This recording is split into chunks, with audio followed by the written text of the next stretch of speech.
Vamos todo mundo mentalizar Jesus, Maria Santíssima.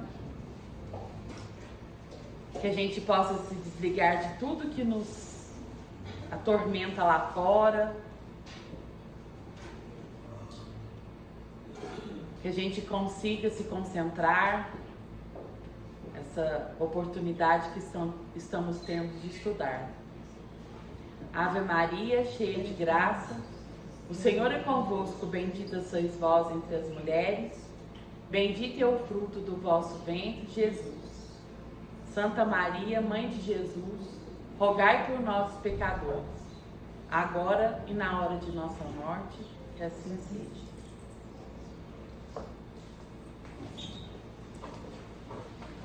Bom, nosso assunto hoje vai ser sobre mediunidade e como todos nós somos médiuns, iniciantes, é sempre bom lembrar sobre o animismo.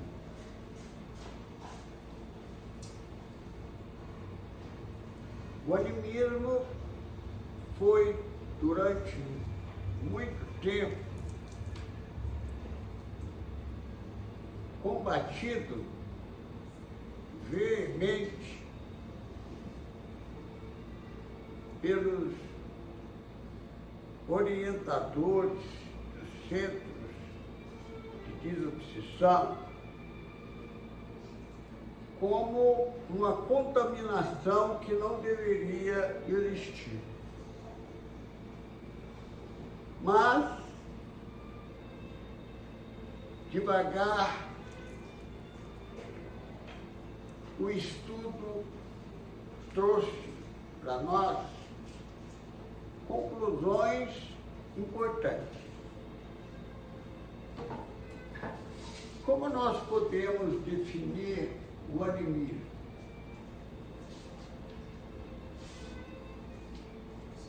É a comunicação da própria alma do médium.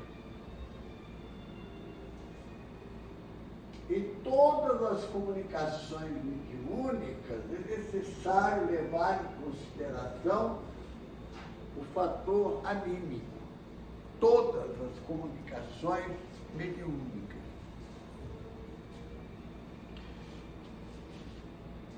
Todos os médiuns possuem problemas anímicos, ou seja, dificuldades provenientes do seu próprio espírito e personalidade.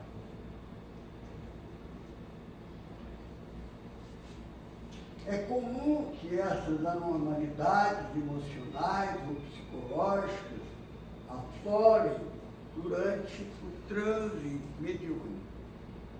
Nós temos que entender que o médium é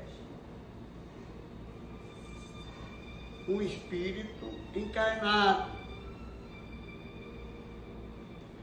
O que significa espírito encarnado?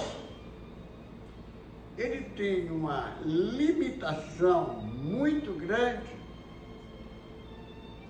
não só dos seus sentidos auditivos, visuais, mas como também cognitivos, de entendimento, de memória.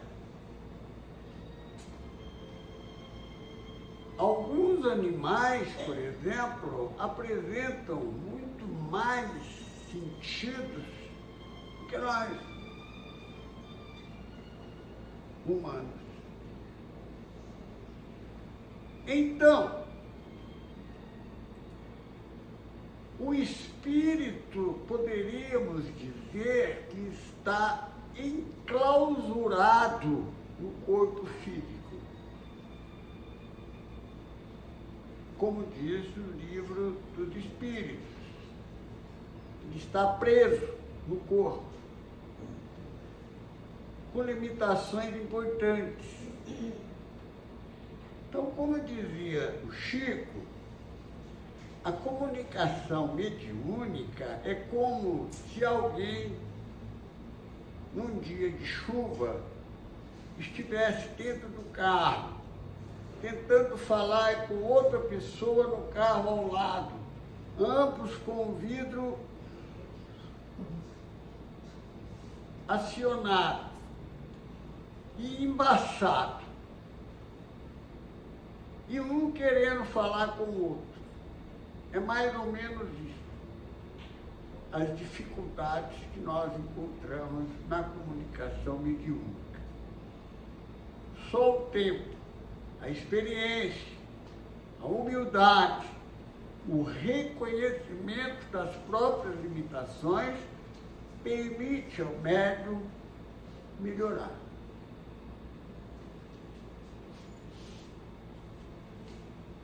A alma do médium também pode comunicar-se, comportando-se como se fosse uma outra entidade espiritual. O animismo também pode ser considerado a influência que a alma do médium exerce sobre as comunicações dos espíritos. Vejamos, o médium dispõe apenas e tão somente, como ser encarnado, daquilo que ele já vivenciou nessa encarnação. As lembranças deles se devem às lembranças de quando ele nasceu para cá.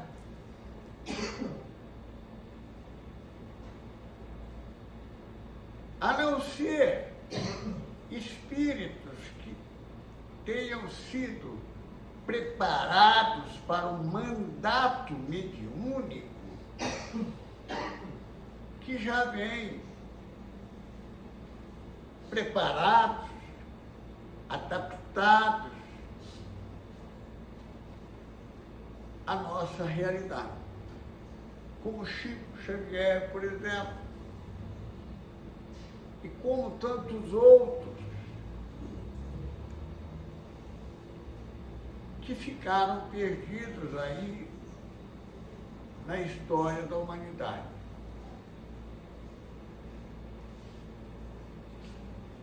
Então,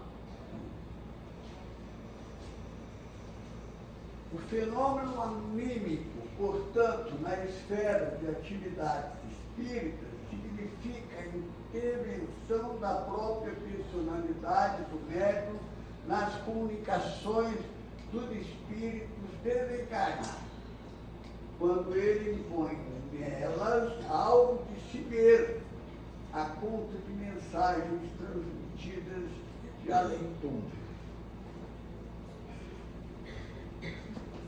O médium, por exemplo, psicográfico, ele recebe uma mensagem de um espírito, suponhamos, Bezerra de Menezes, é super conhecido. Outro médico, psicográfico, receberá uma outra mensagem do próprio Bezerra de Menezes, e numa comparação, essas mensagens podem ser diferentes na sua linguagem, mas não no seu significado. Porque quando o espírito aciona a área motora cerebral do médium e ele começa a escrever, o que ele vai escrever? O vocabulário do espírito ou o vocabulário dele?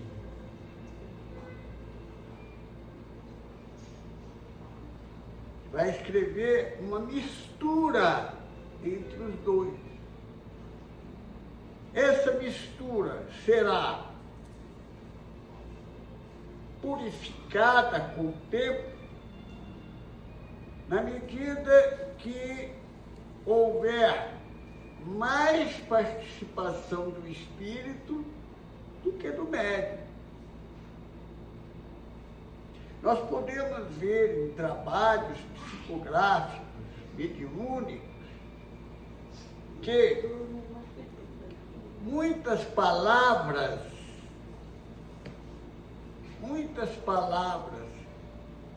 repetidas durante a mensagem, às vezes fazem parte do vocabulário de expressão cotidiana do médium.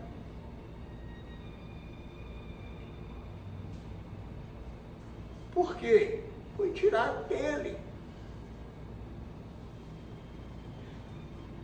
No transe mediúnico, é preciso que o espírito e o médium estejam harmonizados. Se não houver harmonia, a mensagem pode até existir, mas ela será truncada. Por isso, o estudo é muito importante. Por isso, a reforma íntima do médium é extremamente importante. Para quê? Para que ele chegue próximo aos espíritos mais evoluídos. Chegue próximo.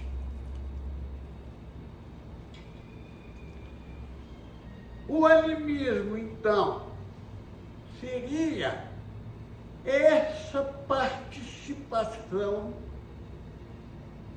do médium, que em alguns casos, no início do exercício mediúnico, pode ser mais intensa. Enquanto o médium ainda estiver fazendo trabalho de limpeza mental. Enquanto ele ainda estiver fazendo a purificação dos seus sentimentos. As mensagens serão mais anímicas. O próprio Chico, conversando há pouco tempo com o Bacelli, ele me contou uma passagem do Chico muito interessante. O primeiro livro editado pelo Chico, Parnaso de Além-Túmulo.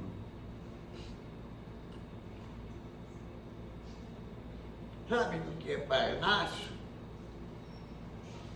Muitas pessoas não conhecem o significado dessa palavra. Parnaso era um monte na Grécia, aonde se achava que as almas dos espíritos que morriam iam para lá. Então, seria como se fosse um cemitério de espíritos. Por isso o livro chama Parnaso, quer dizer, a origem das almas de além-túmulo.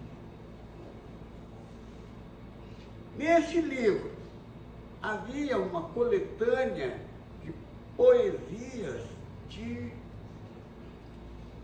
poetas, principalmente portugueses.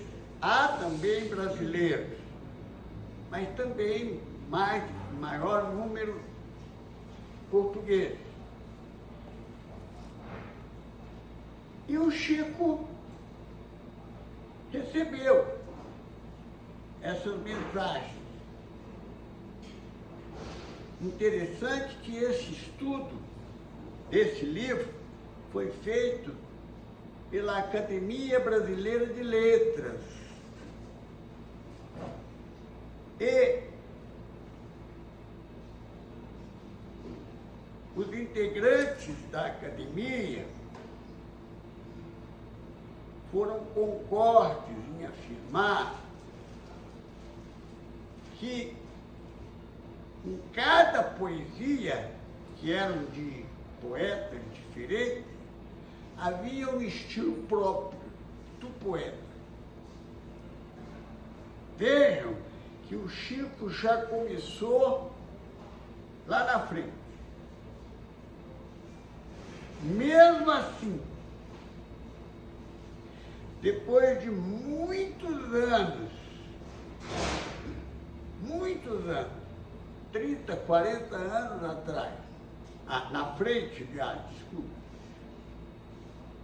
ele recebe uma poesia de um daqueles poetas que estava no livro do Parnaso, que é a leitura. E aí, ele vira para o Bacelli e diz assim: está vendo, Bacelli, como essa poesia é muito mais harmoniosa do que aqui está no livro Parnaso, comparando as duas mensagens, uma recebida 40 anos depois, a outra estava lá no livro do início da mediunidade dele. Ele falando, olha como a harmonia dessa poesia é diferente. Aí ele diz, graças a Deus, eu estou conseguindo melhorar. Então veja como isso é importante. Agora, não é que o médium iniciante esteja escrevendo mal. Às vezes, ele está escrevendo com um sentimento ou com um estilo que foi próprio dele em outra encarnação.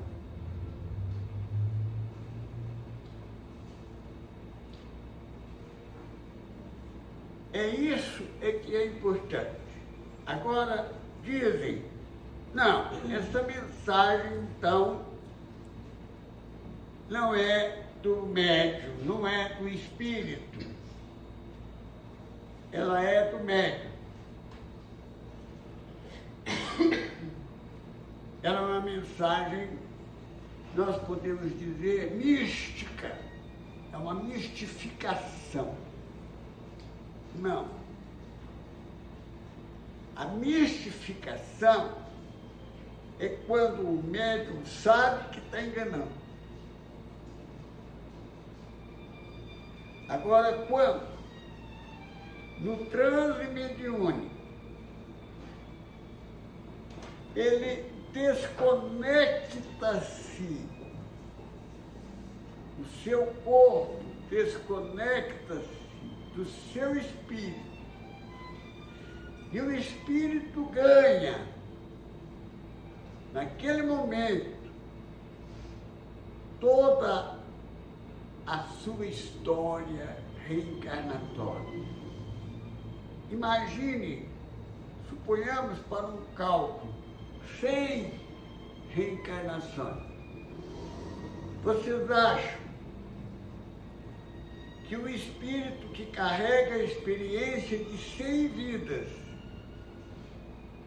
não seria, pelo menos, teoricamente, mais experiente,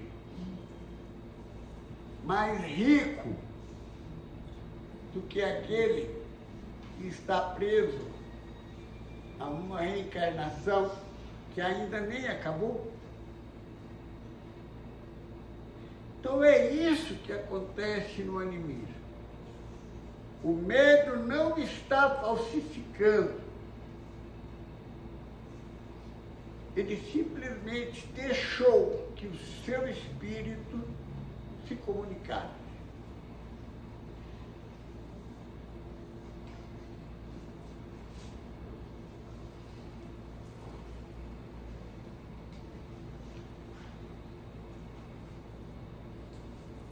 Olha lá, o fenômeno anímico, porém, na esfera de atividades espíritas, significa a intervenção da própria personalidade do médium nas comunicações dos espíritos encarnados, quando ele impõe nelas algo de si mesmo, a conta de mensagens transmitidas de além, tendo nesse caso manifestado apenas os seus próprios conhecimentos que se encontravam latentes no inconsciente.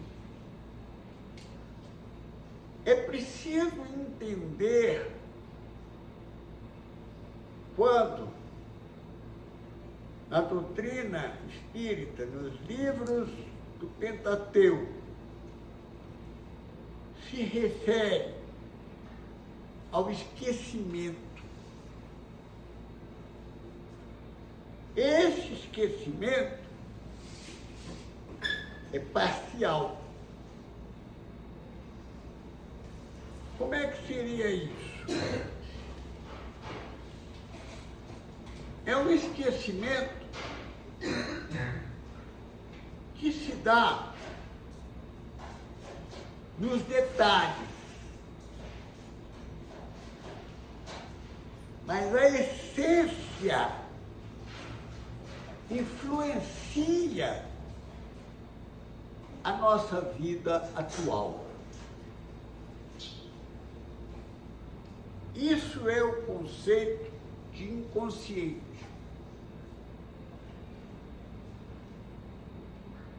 O inconsciente, como o próprio nome diz, não é consciente. Você está apenas sendo influenciado por ele. O seu pensamento, a sua essência é influenciada pelo inconsciente.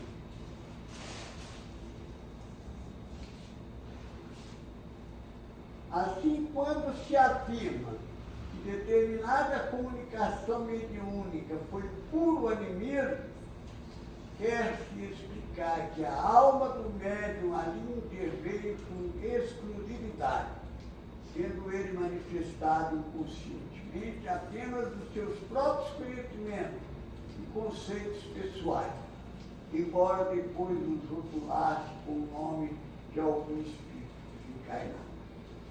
A interferência anímica inconsciente, por vezes, é tão sutil que o médium é incapaz de perceber quando o seu pensamento interferiu ou quando é o próprio espírito comunicante que transmite suas ideias pelo contato espiritual.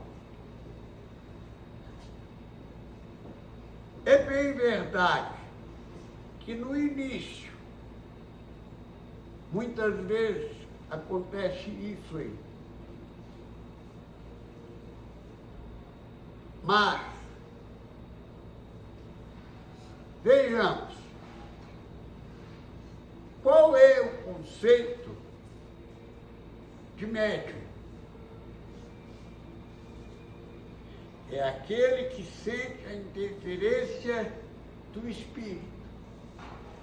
Qual espírito? Pode ser o dele.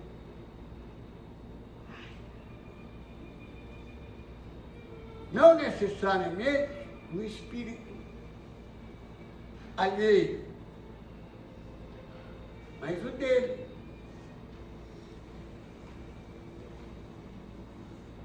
Há alguns anos atrás, eu morava em São Paulo e num centro espírita lá, houve uma reunião mediúnica, da qual eu não participei, mas me informaram o que aconteceu.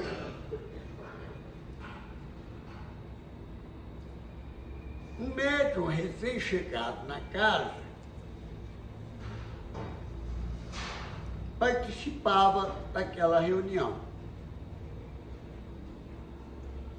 E o que aconteceu? Durante a reunião houve uma psicografia de um espírito, eu não me lembro qual, mas vamos supor aí Bezerra de Menezes, pelo médium recém-chegado.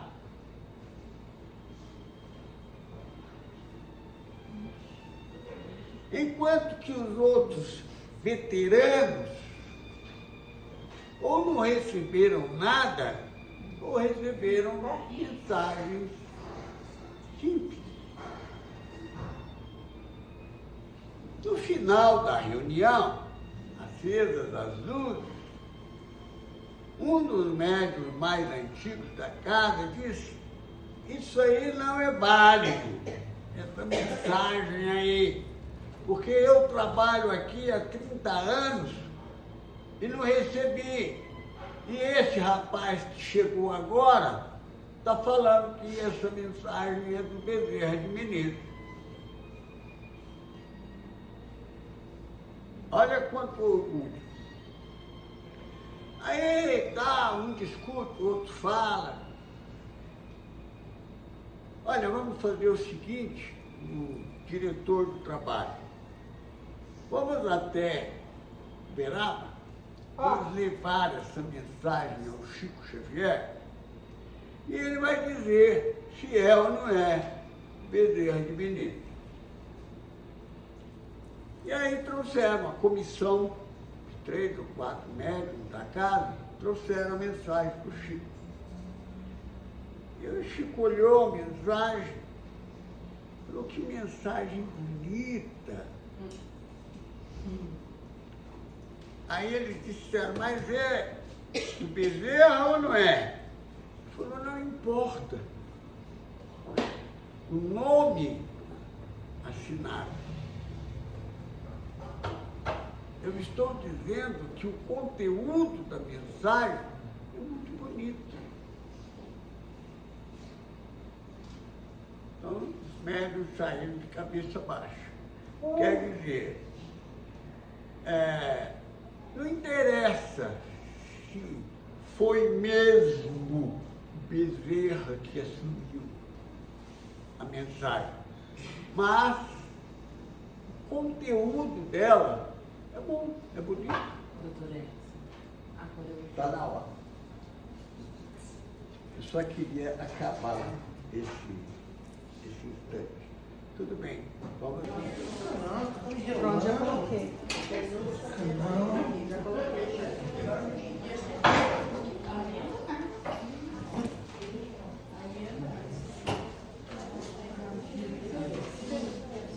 Vou ficar.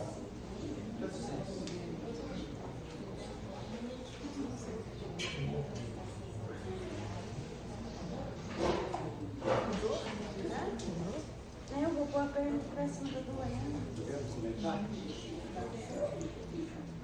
Bom, então, dando sequência, qual seria a causa dos fenômenos anímicos? A causa encontra-se nas propriedades do perispírito, que pode desdobrar-se e atuar fora do corpo físico. O termo animismo vem do latim anima, quer dizer alma. Originados da própria alma do médium ou sensitivo, através do desdobramento do perispírito ou corpo espiritual. O animismo prova o espiritismo de tal modo que, sem o animismo, o espiritismo careceria de base.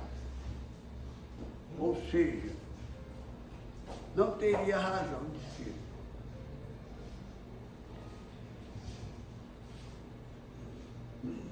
Para explicar o conjunto dos fenômenos supranormais, o animismo e o espiritismo são dispensáveis e não podem separar-se, pois são efeitos de uma causa única, o espírito humano. O animismo demonstra que, pela capacidade de desdobramento do perispírito, a alma do encarnado pode realizar, embora menos bem, o que realiza o espírito desencarnado, obedecendo às mesmas. Por que menos bem? Porque o espírito ainda se encontra preso ao corpo material com limitações.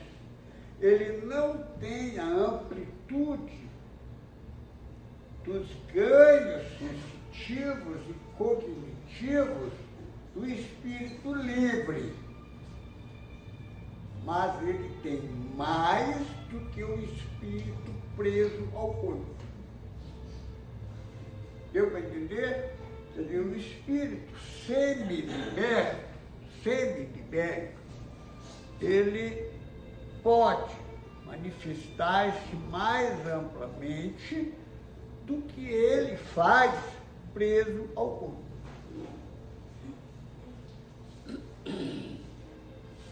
Por exemplo, você está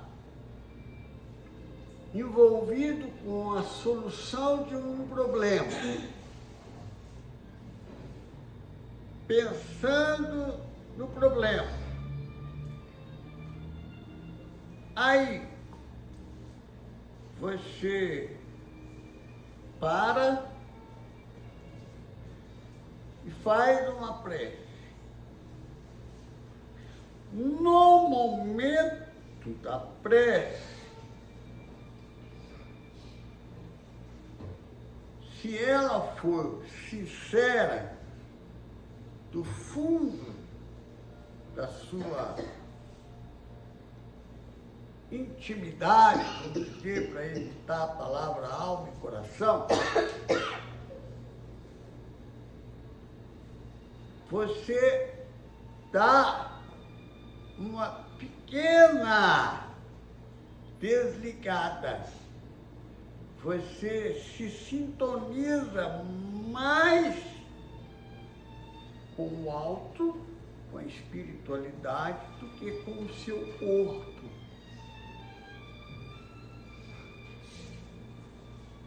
Nesse momento, pode ocorrer a captação mais fácil de um auxílio espiritual. Ou você pode, nesse momento, acessar o conjunto de memórias do seu espírito, não com a liberdade total, mas com mais liberdade do que no corpo, e a intuição pode chegar. Então, a prece tem essa característica.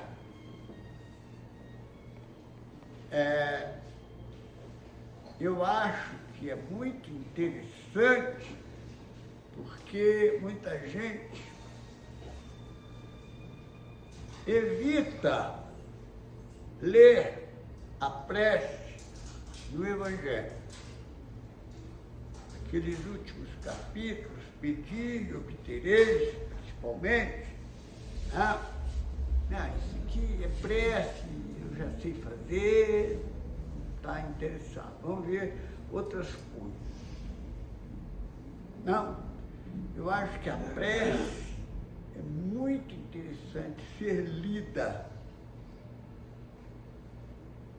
porque ela ensina o objetivo pelo qual você está fazendo a prece.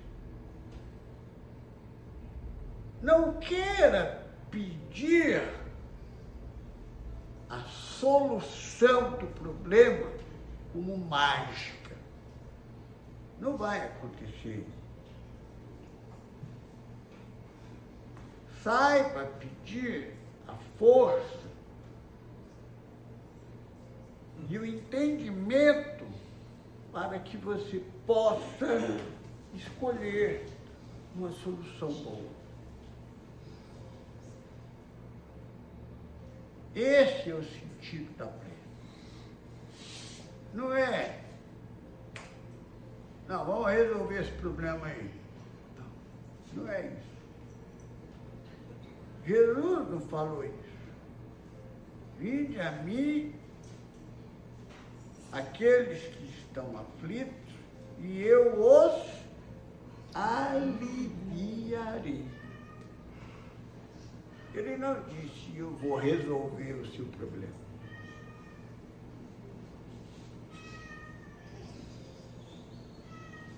O alivio demonstra que, pela capacidade de desdobramento do perispírito, a alma do encarnado pode realizar, embora menos o que realiza o espírito desencarnado.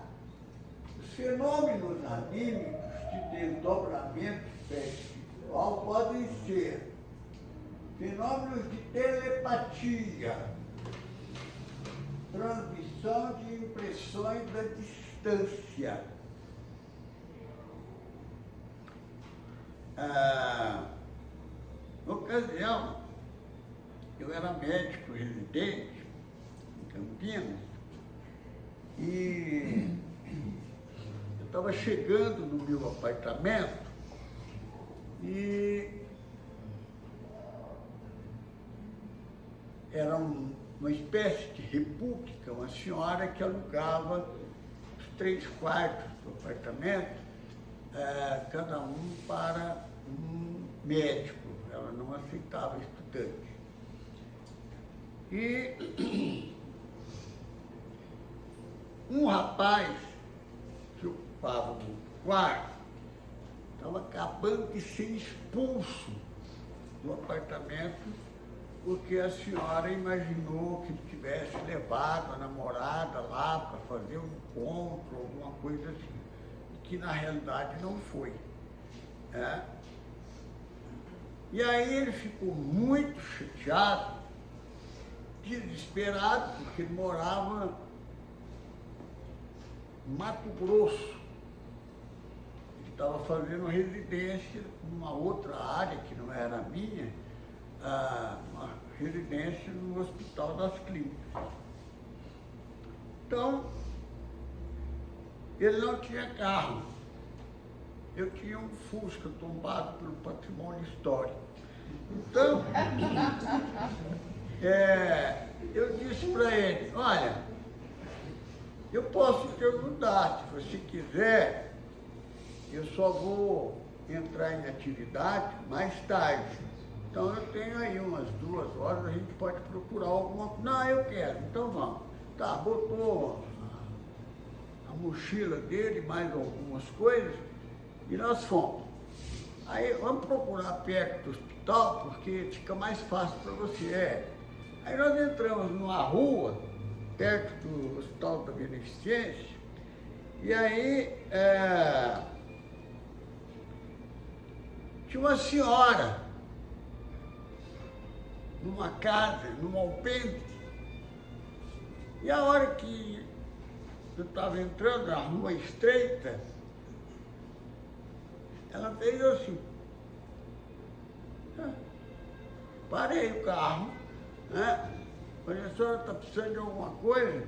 Ela falou, não, eu quero falar com aquele rapaz ali, porque ele está procurando uma casa para ficar, e eu tenho Se ele quiser ficar aqui na minha casa, eu tenho um quarto. Bicho, como deve saber? Aí, naturalmente, que os cabelos ficaram todos arrepiados, né? Os meus e os dele, né? Aí falou, tá bom, mas a senhora não nos conhece? Aí ela disse, só por essa pergunta eu já conheço. Tá bom, então tudo bem, você aceita? Oh, peraí, vamos ver e tal, quanto que é e tal. Ela falou, não, o primeiro mês você não precisa pagar. O segundo mês você paga. Ela ficou ótimo, né? Entrou e tal. Depois passou aí uns 4, 5 dias, uma semana, eu encontrei com ele no hospital, porque ele não fazia neurologia, fazia outra área, eu acho que era cirurgia geral, alguma coisa assim. Então, como é que é e tal, tá dando certo lá, tá? Aquela velha é sensacional. Eu falei, imagino, só pelo primeiro dia, né? Aí ele disse assim, eu falei, vamos fazer uma coisa aqui, vamos pensar que nós vamos lá, agora era pertinho, dois quarteirões, né, do hospital. Vamos pensar aqui seriamente, fortemente, que nós vamos tomar um café lá. Já estou esperando café. E vamos ver o que vai dar, né? Aí nós fizemos uma concentração, né?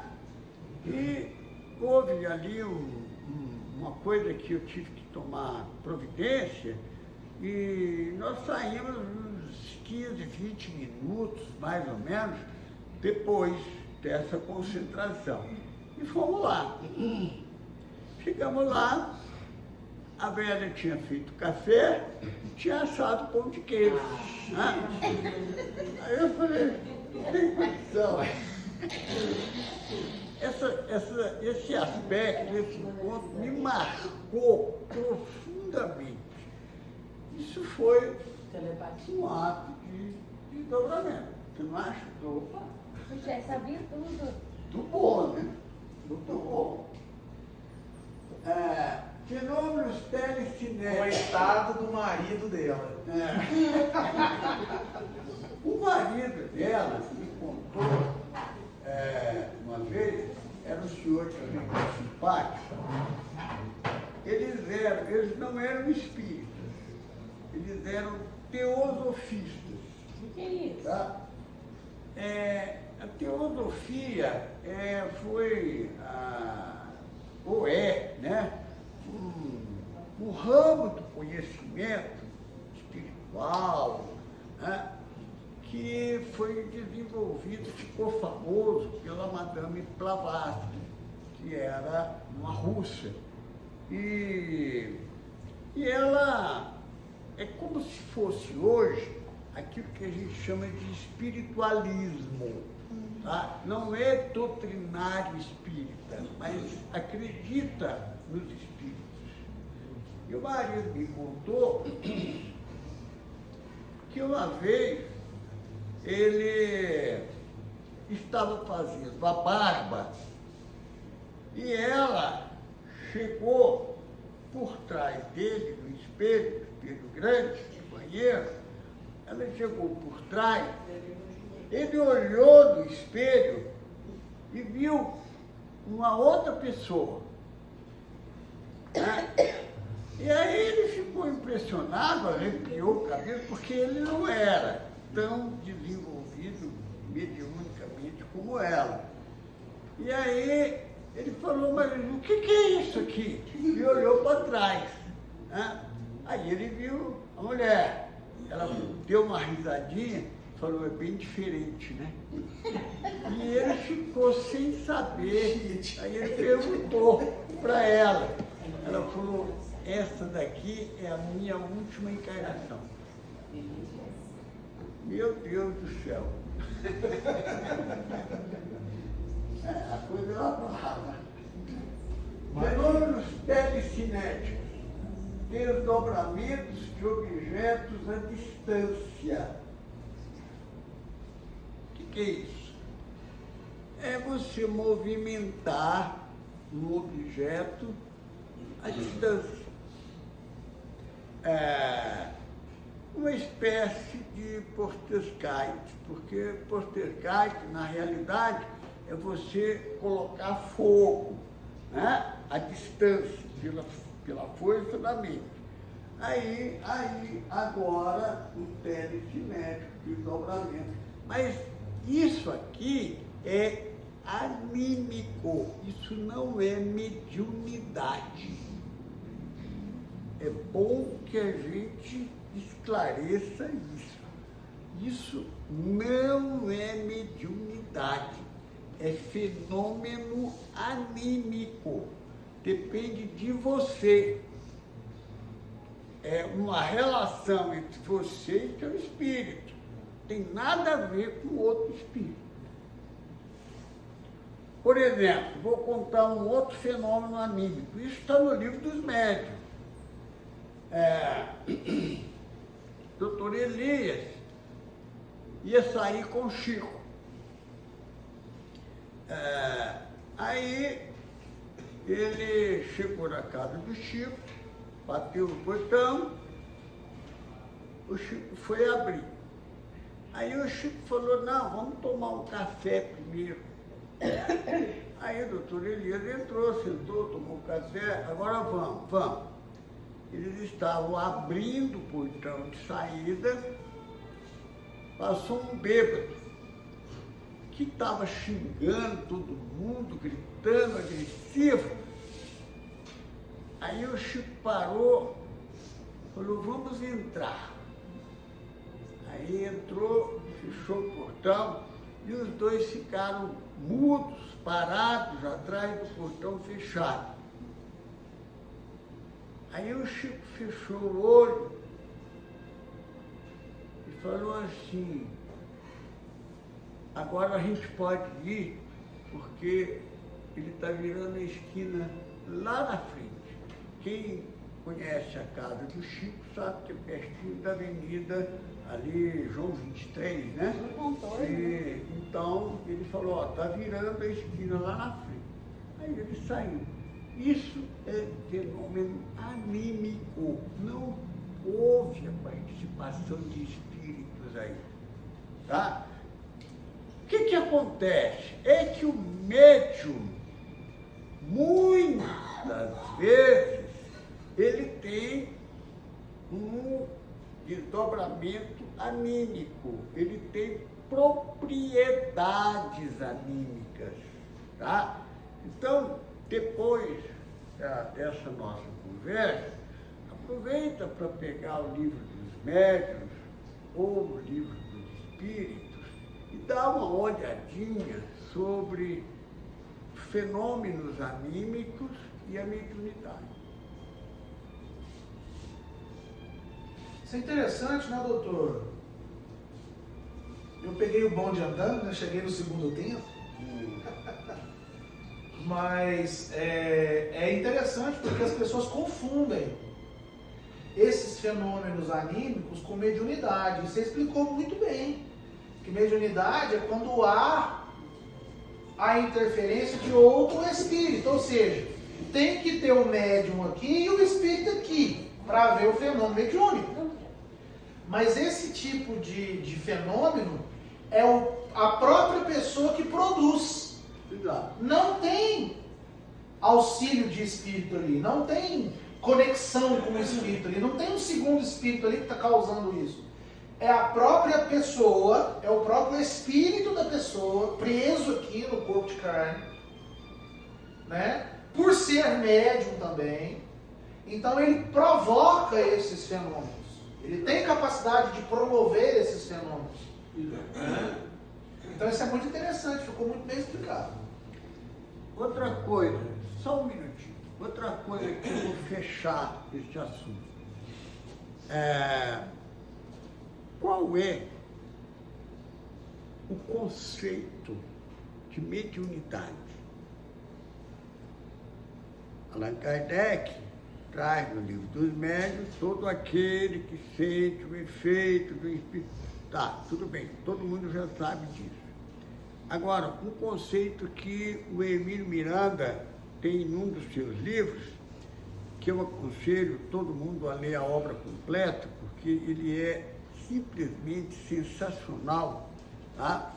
Ele é um escritor muito culto e ele escreve muito bem. Ele diz o seguinte: mediunidade é a propriedade que um indivíduo tem de ter uma instabilidade da ligação do espírito com o corpo físico. Olha só, se você descola, vamos usar esse termo, você descola o espírito um pouquinho e ele perde o contato com o corpo físico, mediunidade. Tá? Aí o que pode acontecer? Pode vir um espírito e assumir o seu corpo enquanto você está semidesligado dele. Isso é mediunidade. Agora, não tem outro espírito, mas você desligou um pouquinho. Aí você pode provocar fenômenos à distância ou você pode fazer o que você quiser. O Eurípides Barçanufo saía do corpo e ia atender alguma emergência à distância. Isso é mediunidade? Não, é animismo. Fala. Não, parece que ela ia perguntar alguma coisa. Com relação a cheiro, a odor, às vezes um monte de gente juntas e só uma sente um cheiro, a gente está sentindo um cheiro de rosa, um perfume, às vezes tem um mau cheiro também. Que tipo de fenômeno é esse? Anímico. É anímico? Anímico. Cadê o espírito que está provocando isso? Agora, Mas e o cheiro? no caso, De peraí, no caso, por exemplo, de alguns espíritos, como a irmã Sheila, tá? A irmã Sheila se manifesta muito presentemente pelo olfato, né? Pelo cheiro, cheiro de rosas e tal. O Chico tinha isso. Agora, o cheiro que o Chico tinha de rosa era dele, do espírito dele, era anímico. Agora, quando a irmã Sheila chegava e inundava o ambiente, aí era mediunidade, porque o outro espírito estava usando o ectoplasma do Chico para poder produzir o fenômeno. Entendeu? Entendi. Tá. O espírito, quando ele tem incorpora o seu próprio espírito, ele pode acessar coisas do passado? Pode. Pode ser que ele... Não com uma liberdade total, mas você pode vir a ter como se fosse um flashback. Pode. Pode sim. Tá? Isso seria um fenômeno anímico. Certo? Anímico é diferente de animismo? Agora, se você está ali, tem um espírito amigo seu, um mentor, ou coisa que o vale, ele ajuda você a relembrar de alguma coisa, aí já é mediunidade, porque o espírito participou. Agora, quando o espírito não participa, é ali. Entendeu? O que não perde o valor. Não perde o valor. E ele falou ali sobre que é provocado. Exato. É como se ele quisesse fazer isso? Isso. tá? Se houver uma sintonia entre você e o mentor, tá? Tão grande, que se você quisesse fazer uma coisa que ele percebesse, ele mentor, percebesse que seria útil para você ou para outros, ele ajuda. Entendeu? Agora, se for exclusivamente para você demonstrar alguma coisa, que ele perceber que não vai ser útil, ele não te ajuda. Se você quiser fazer e conseguir fazer, você faz com seus próprios recursos. Entende? Agora, também há que não são todos os espíritos que aproximam de você que são evoluídos. Tá? Então, às vezes, você pode, como ela falou, sentir cheiro ruim, por exemplo, o espírito evoluído não vai fazer você sentir cheiro ruim. Tá?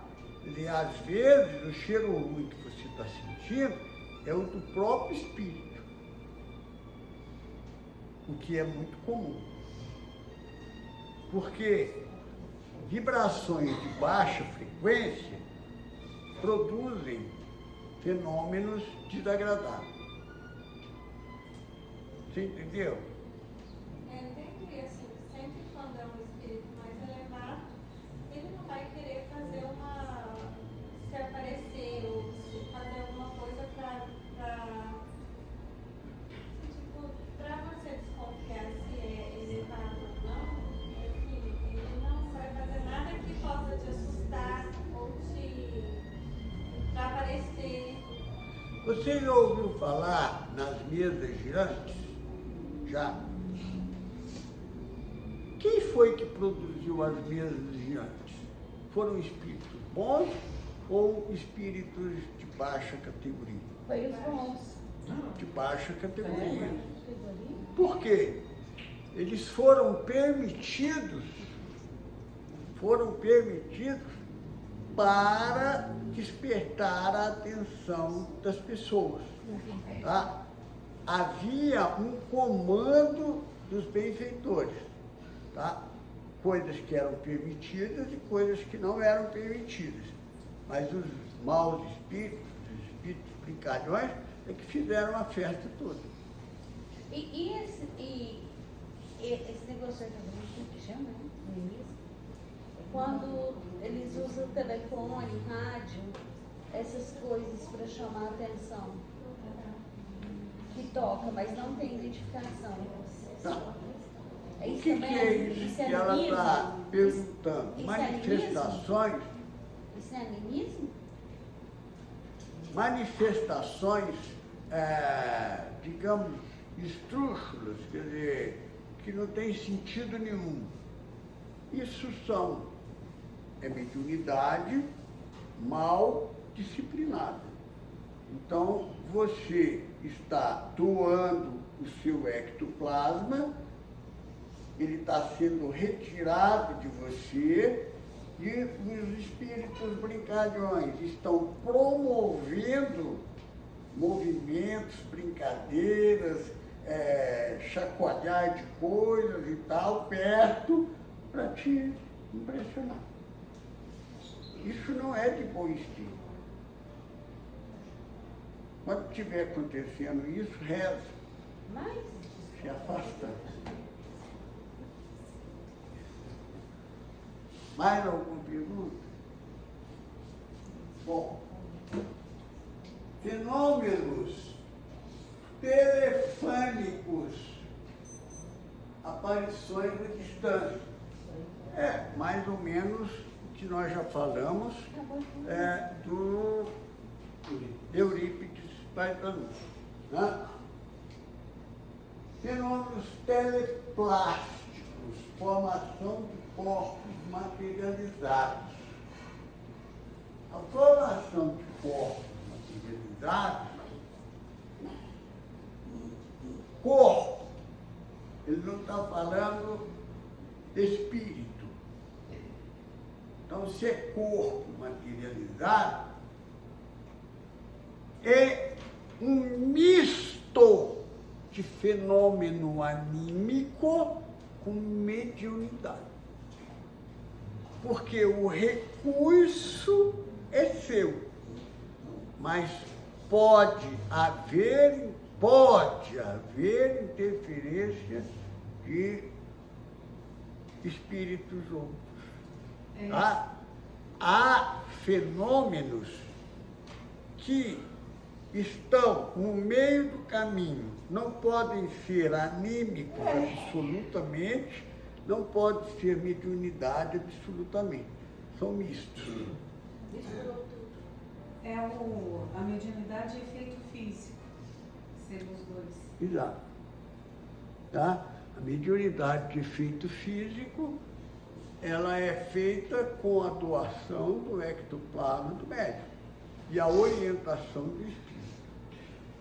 Tá? O espírito precisa saber fazer, né? Porque não é qualquer um que sabe fazer.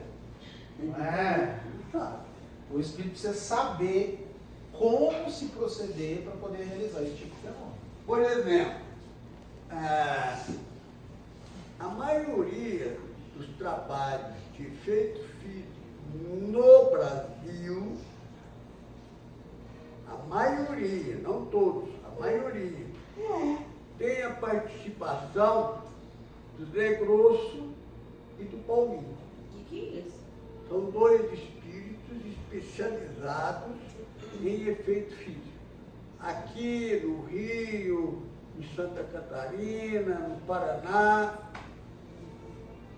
é do que eu conheço. Pode ser que em outros lugares também. E Ah. o efeito físico a gente vê a pessoa certinha, né? Mas, A gente vê ela certinha. É como se estivesse na carne, assim, igual a gente. bom, o animismo ocorre também nos casos de auto-obsessão, quando o próprio subconsciente da pessoa traz as situações desequilibradas do passado.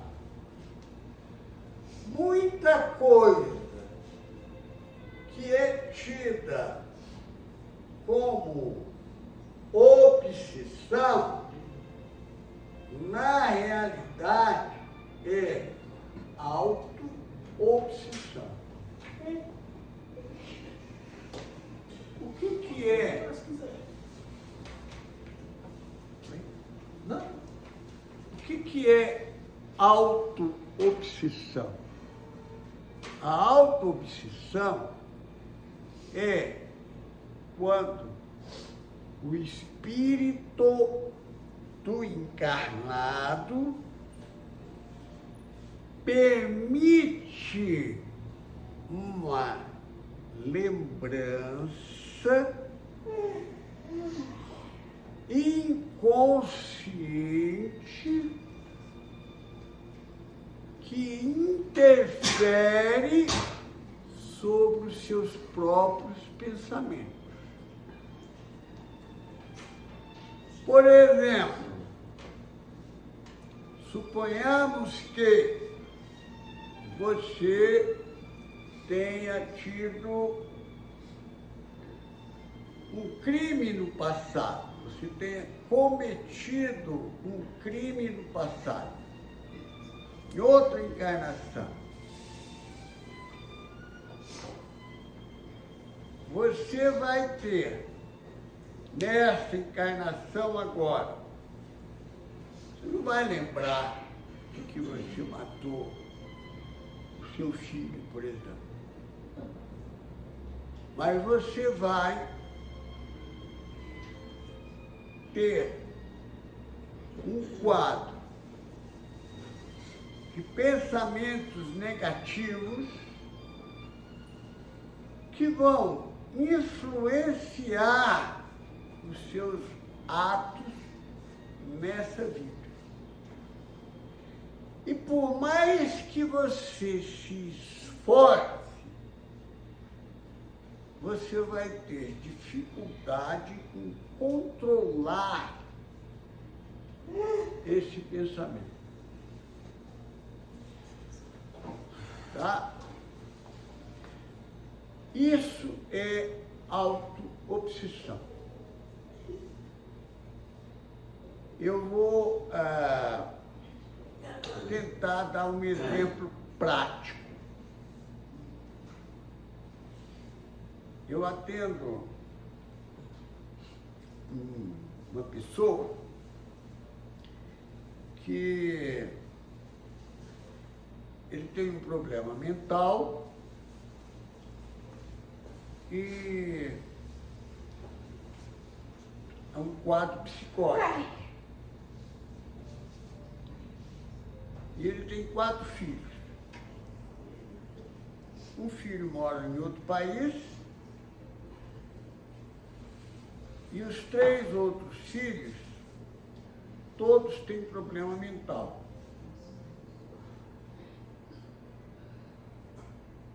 Um deles, desde pequeno, tinha um comportamento de autoextermínio. Tentou, segundo ele, umas 3 ou 4 vezes, sem conseguir o intento.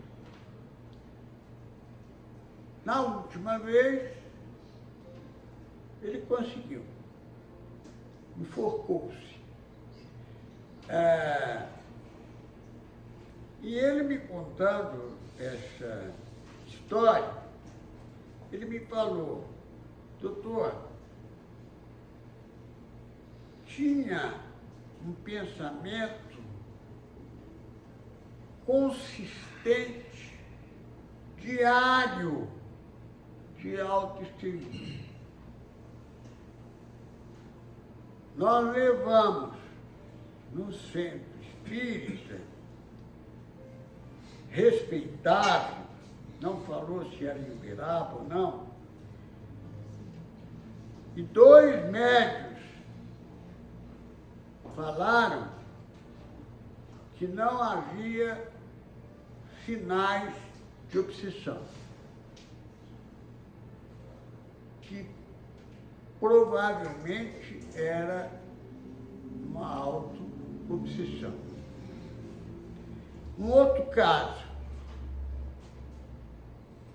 a médium que escreveu Memórias de um Suicida, ela, Ivone do Amaral Pereira, ela tinha sido suicida em 3 ou 4 encarnações anteriores. E ela fala que por muito pouco ela não suicidou nessa encarnação. Ela disse que nasceu e quase morreu, naquela época, quase 100 anos atrás, quase morreu sufocada no próprio líquido amniótico.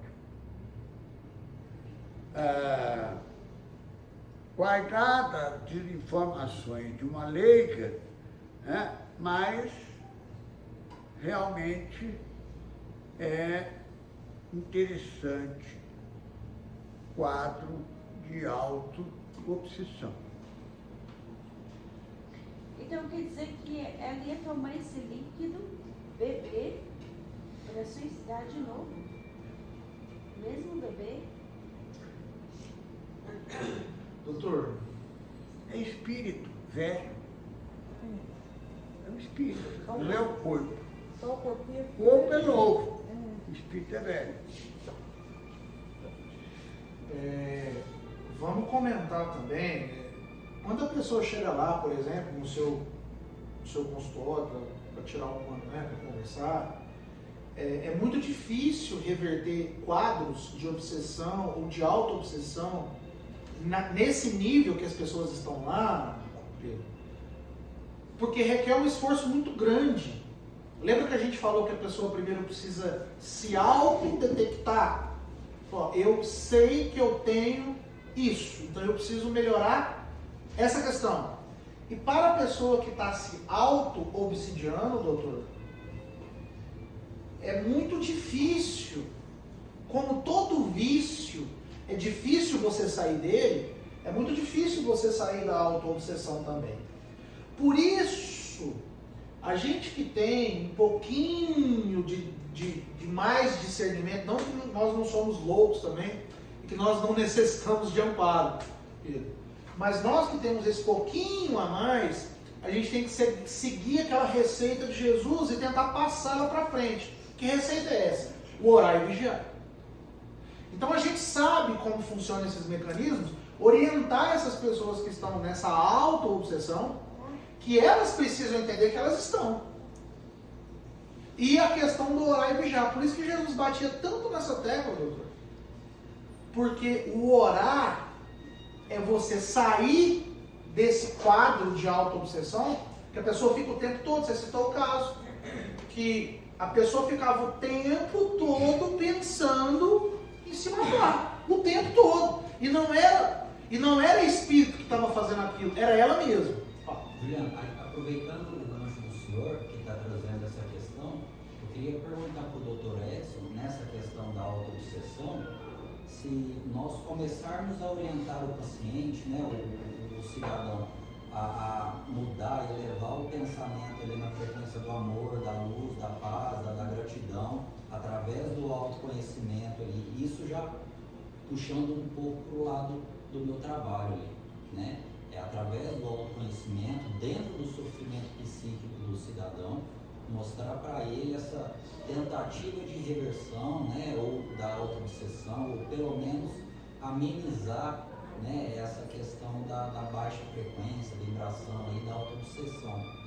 Eu venho estudando essa parte, e aí casou de hoje, né, nós termos esse contato, aí eu queria tirar essa dúvida, ou possivelmente ter uma orientação aí para a gente continuar estudando, que lá no sanatório, né, no instituto, eu vou levando isso com calma, né, com parcimônia, porque é uma instituição pública, né, não é minha, não é privada.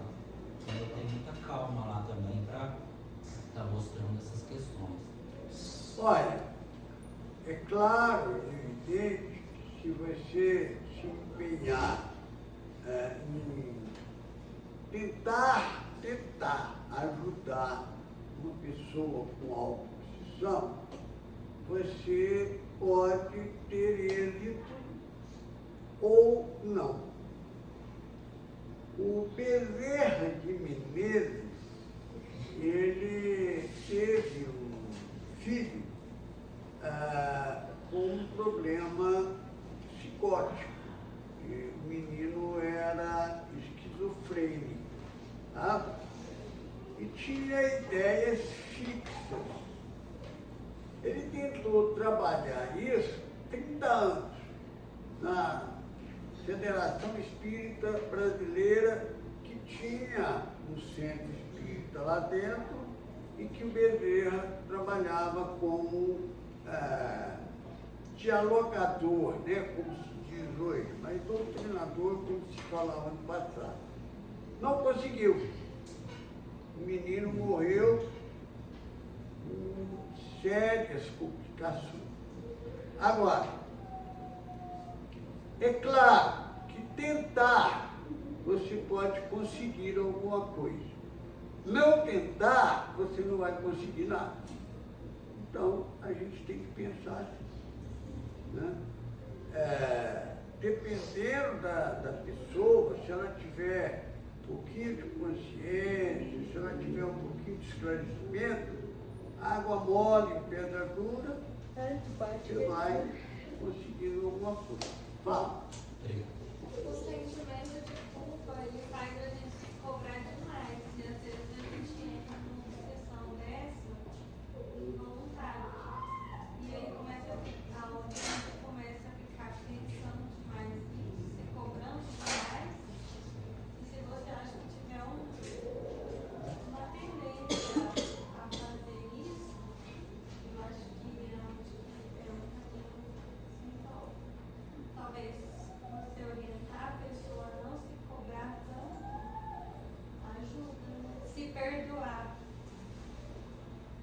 principalmente se perdoar. Tá? É a coisa principal. Se o médico, aliás, o médico, que se é a auto-obsessão também é médico, né? Mas se a pessoa não se perdoa, agora, você perdoar de uma coisa que você fez conscientemente é um estado. Você perdoar de uma coisa que você não sabe o que foi, é outro. Doutor Edson, é isso aí que eu queria conversar com o senhor. Na análise, agora, eu entrei numa parte do inconsciente e do consciente, né? E quando você fala do consciente, a culpa é X, e do inconsciente é XYZ. E quando você analisa o sujeito na fala, na expressão, você consegue ver o que é uma culpa, o que é uma obsessão e o que é uma auto-obsessão. E é por isso que o senhor me explicou aquela vez que não existia psicanalista cristão. É. Muito difícil. Eu entendi a sua colocação agora, porque na verdade ele analisa, ele não orienta, né? E geralmente quando eu, na prática, estou percebendo esses lugares, eu fico incomodada, porque é natural você querer, né, orientar. Só que nesse momento eu estou sendo analisada por um supervisor. E aí foi quando eu te expliquei que eu, às vezes, não sei se vou ser por causa desse lugar. Entendeu? Não sei se vou chegar nesse lugar. É mais ou menos como você catar milho no computador e depois você quiser fazer um curso de digitação. Para você vai ser muito mais difícil do que se você chegar ignorante e fizer o curso de digitação. É muito mais difícil. Certo? Então, veja, se você tem conhecimento da doutrina espírita, fica mais difícil você fazer psicanálise, porque por uma questão de ética, você não pode induzir o paciente a tomar uma atitude. O psicanalista, ele tem que fazer a exposição de outras possibilidades que não aquela que o paciente tem. É isso, a psicanálise se resume a isso. Agora, você, por exemplo, eu ouço no consultório muito o paciente dizer assim, não, porque a minha psicóloga fala assim, eu se fosse você, que é isso? Que é isso? Tá? Isso não é psicanálise, isso é papo de comadre. Tá? Quer dizer, então, é preciso, isso que você está sentindo na carne, é a pura realidade. É difícil você ter a arma e não poder oferecer ela para o outro, porque é antiético. Faça outra coisa então, hein? Agora eu vou acabar. Eu, por exemplo, tive a oportunidade de acompanhar uma médium que era médium de efeito físico, inclusive, de desdobramento. Era muito interessante o potencial mediúnico dessa pessoa. Aí ela resolve fazer psicologia, fez. Aí ela resolve fazer psicanálise.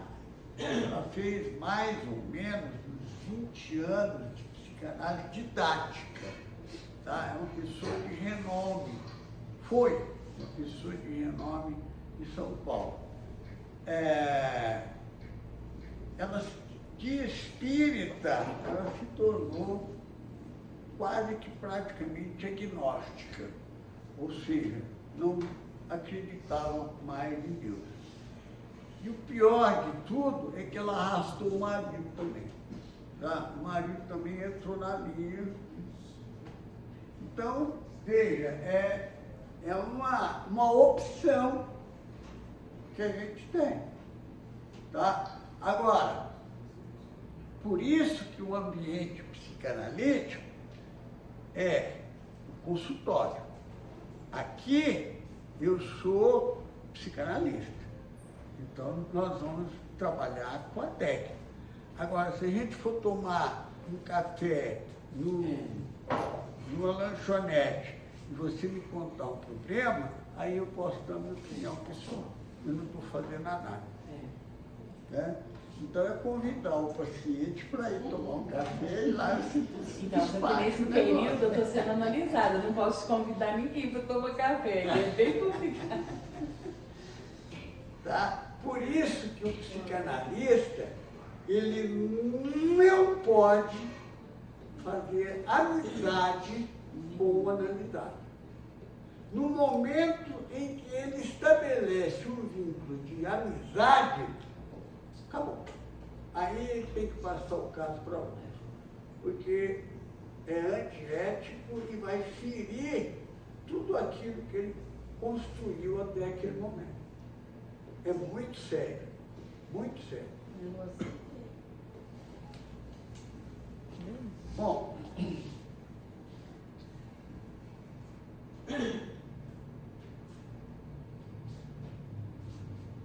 no mundo maior, capítulo 9,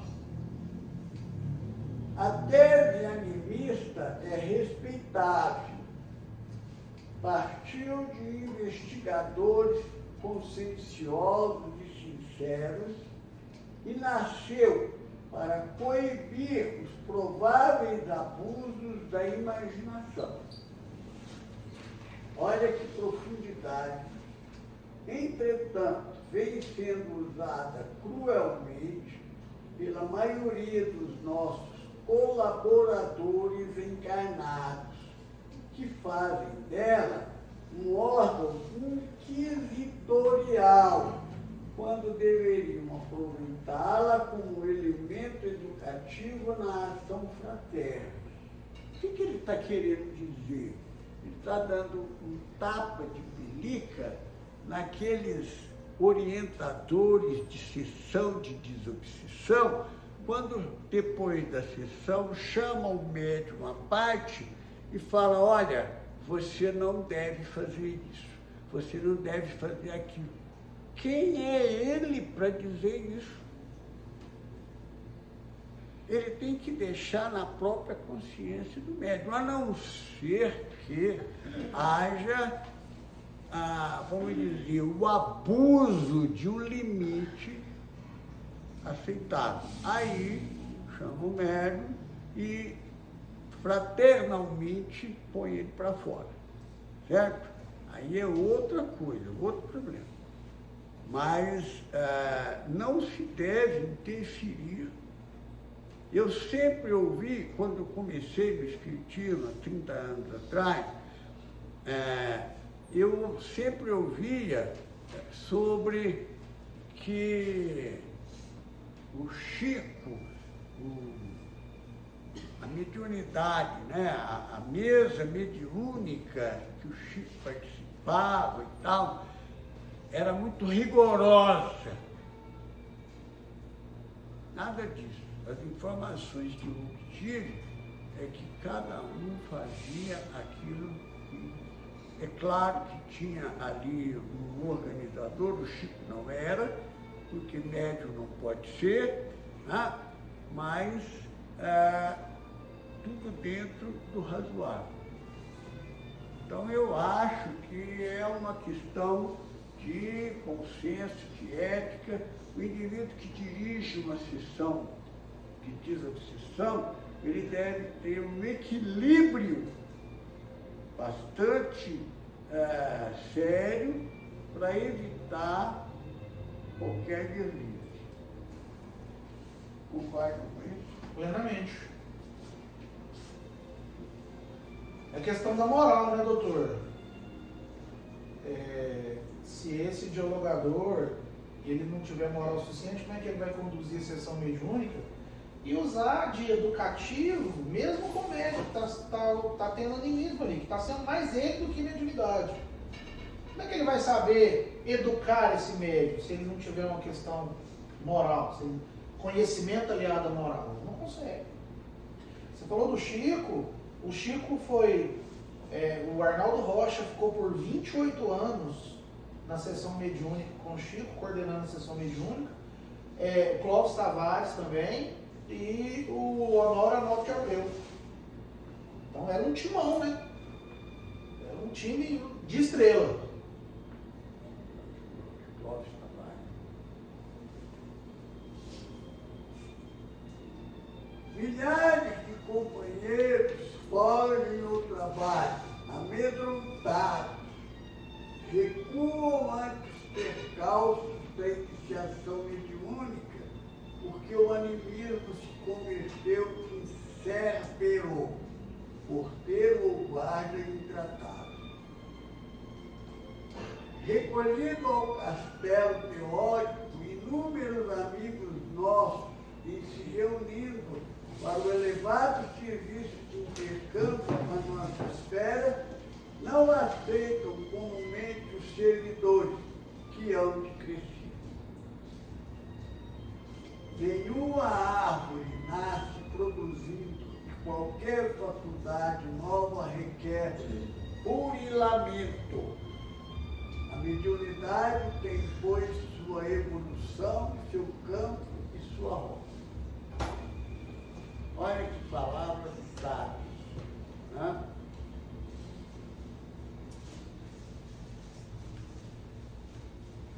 O animismo e os médiuns iniciantes, particularidade. Um dos fatores que mais preocupam os médiuns iniciantes é o animismo. Peraí, mas sou eu que estou falando ou é o espírito? Não, é o espírito falando através de você. Agora, que espírito é esse? Nós vamos pesquisar para saber. Pode ser o seu mesmo.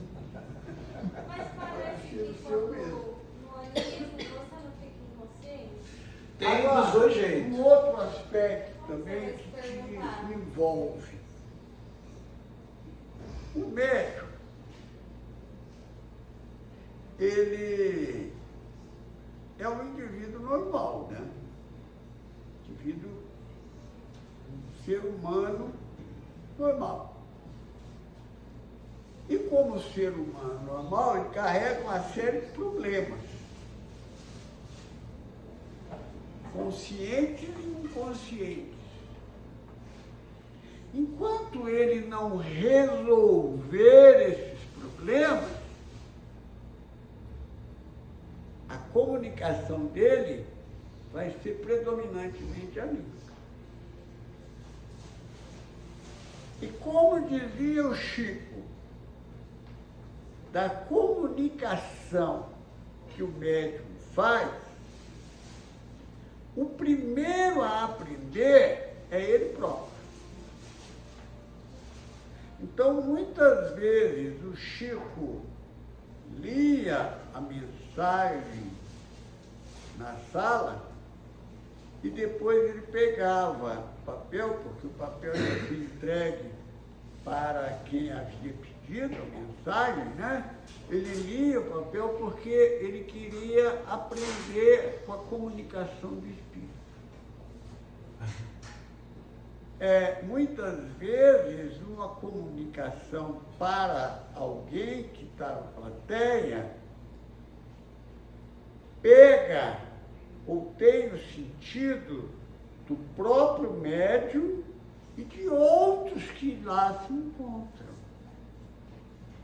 quanto mais a mensagem puder, digamos, atingir na plateia ou no próprio médium, melhor. Doutor, rapidinho, nosso tempo acabou. Ela fez uma pergunta ali se é consciente ou inconsciente. E eu falei para ela, tem dos dois jeitos. Porque quando a pessoa está consciente e quer aparecer, ela finge uma... Aí Você entendeu? É mistificação. Eu tava falando com ela. Porque no caso do animismo, que nós citamos aqui, que às vezes é o próprio espírito, né, doutor? Ele não está percebendo o que está acontecendo. Ele mesmo não sabe que é ele. Então é muito inconsciente. Então, era isso. E eu também eu tive dificuldade porque eu estava misturando essas duas palavrinhas, animismo e... Anímico. Não. Você acabou de falar aí.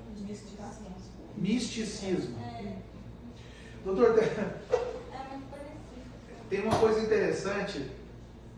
Nosso tempo já foi, mas eu lembrei que você acabou de contar o Geraldinho estava com o Chico numa dessas reuniões, né? E aí o Geraldinho está percebendo que toda vez que o Chico dá uma mensagem, ele fica lendo a mensagem. E ele ficou intrigado com aquilo. Ele falou, mas não é possível, o que esse homem está lendo ali, meu Deus do céu? Que ele já não sabe. E aí, quando terminou, ele perguntou: ô Chico, mas que diabo você está lendo isso aí? Você que escreveu? Ele falou assim: Geraldinho, eu estou lendo porque eu quero saber se tem alguma coisa que serve para mim. Por isso que eu leio. Olha a humildade.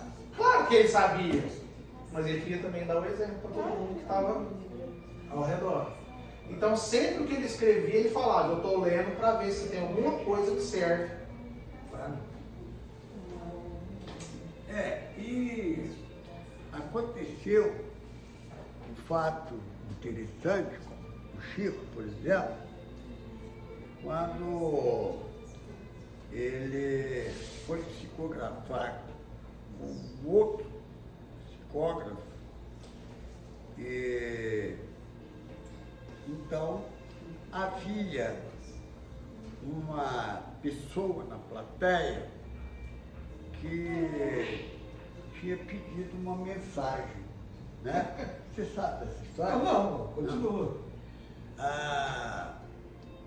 Havia uma pessoa importante, parece que uma atriz da televisão, alguma coisa assim, que tinha pedido uma mensagem. E aí o Chico sentou para começar a escrever. São várias as pessoas que haviam pedido mensagem. E ele, Chico, percebeu animicamente que o outro psicógrafo iria escrever a mensagem para aquela pessoa. E o Chico estava recebendo o espírito solicitado e já tinha começado a escrever. Você sabe disso? Aí ele parou e pediu à senhora que estava do lado uma borracha. Aí a senhora pegou a borracha, ele apagou o nome, colocou outro. Aí ele, no final, depois ele comentou com Bacelli: por isso que o médico tem que escrever a lápis, que pode ser que precise apagar alguma coisa. Veja, ele percebeu que o outro médium estava mistificando, recebendo o espírito que ele, Chico, estava recebendo. Não, os dois ao mesmo tempo? Não, um era mistificação, o outro era verdadeiro. É isso aí, doutor. Mistificação é mentira? É. Muito bem. Que Jesus nos abençoe, nos fortaleça, nos envolva cada vez mais no bem, que nós possamos sair daqui com sentimento renovado, com o coração cheio de esperança. Que todos aqueles ligados a nós em sentimento, quer que seja no mal ou no bem, encarnado como desencarnado, principalmente aqueles que nós prejudicamos em algum momento, que todos eles possam ser acolhidos pelo manto de Mãezinha Santíssima. Que os políticos, os governantes, aqueles que detêm o poder, que eles possam lembrar do Evangelho e voltar o mais rápido possível para o caminho dele. Você conosco, mestre? Hoje, agora, amanhã, assim. E que assim seja. Que Jesus abençoe a todos. Tem água?